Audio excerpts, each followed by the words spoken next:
Hey guys, Todd from Heroic. It's time to ship those suits in. We are doing tons of cleaning and condition right now. Picked up a bunch of suits from New Hampshire, and we're ready to receive a lot of suits from New Jersey and all up and down the East Coast. If you're looking to get your suits cleaned and conditioned, it's time. Check out this restoration we're doing right here. Patching holes, clean and condition, getting that salt out of the suits, making the suit soft and supple, removing old knee protectors. Man, I tell you what, we receive a lot of suits that need a lot of restoration. racingapparel.com. So check out this suit. Look at that red. This again is Brett Geyer's suit.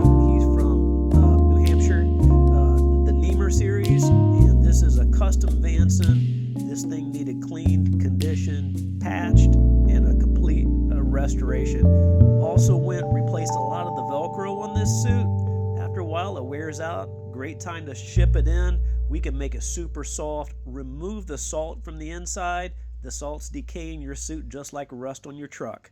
It's time to get it clean, ship it in, racingapparel.com. This suit looks like $1,000,000.